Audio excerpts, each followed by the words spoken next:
기후온난화가 심해지며 우리나라에도 직접적인 영향이 발생하고 있습니다. 지난 8월의 중부지방 폭우와 이번 9월의 초대형 태풍 흰남노 모두 이례적으로 많은 피해를 주었죠.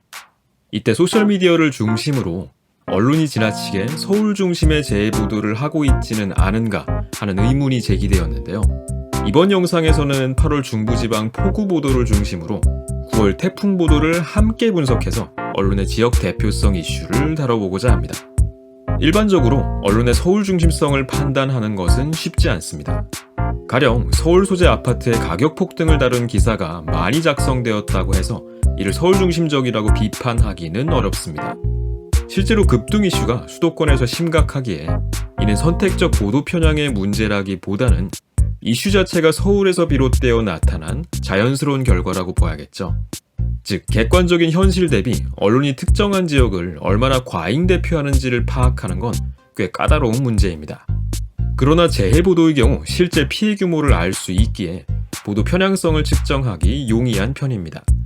과연 2022년 8월의 중부지방 폭우는 정말 서울에서만 피해가 심각했을까요? 지금 보시는 그래프에서 붉은색 영역은 300mm 이상의 폭우를 기록한 지역인데요. 8일에는 서울 강남 지역에서 많은 비가 내렸지만 9일 이후에는 경기 남부 지역에서 유사한 수준의 폭우가 계속되었습니다. 또 지역별 통계를 서울과 비서울로 구분할 경우 사망자 수의 차이가 크지 않으며 실종자나 부상자 수에서는 오히려 서울이 더 적은 편이기도 했죠. 수도권 주요 지역의 동단위 강수량을 정리해 보았을 때도 경기도에서 무시할 수 없는 수준의 폭우 피해가 있었습니다. 정리하자면 서울에 이례적인 폭우가 온 것은 사실이나 각종 정보들을 종합적으로 판단했을 때 보도의 대부분을 차지할 정도로 유일한 피해 지역으로 단정 짓기는 어려웠습니다. 분석을 위해 전국지와 지역지의 8월과 9월의 재해 보도 비중을 비교한 결과 지역지는 태풍 보도가 94.7% 더 증가했으나 전국지는 그 증가율이 37.6%로 훨씬 덜했습니다.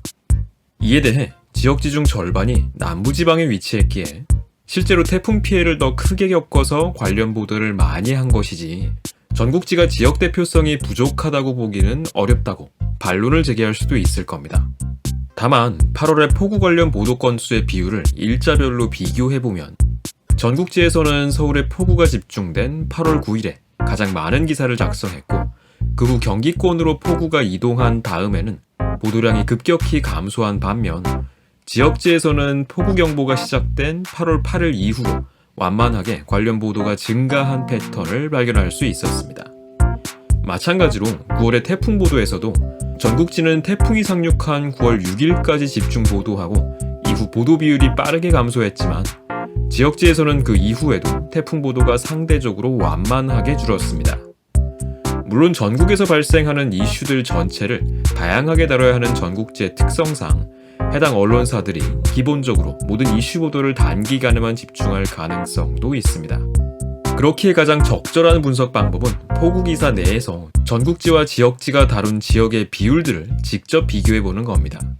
분석 결과 전반적으로 전국지에서는 지방지와 달리 동작구, 서초구, 관악구, 강남구 등 구체적인 서울 내 지역들이 훨씬 더 높은 비율로 등장했습니다. 서울, 경기, 강원 세 지역으로 보다 단순화해서 그 비율을 비교했을 때에도 전국지가 지역지보다 서울 관련 보도 비율이 통계적으로 더 유의미하게 높았습니다. 이를 통해 이번 폭우 보도에서 전국지가 지역보다 서울 관련 이슈를 더 많이 보도한 것을 확인할 수 있습니다.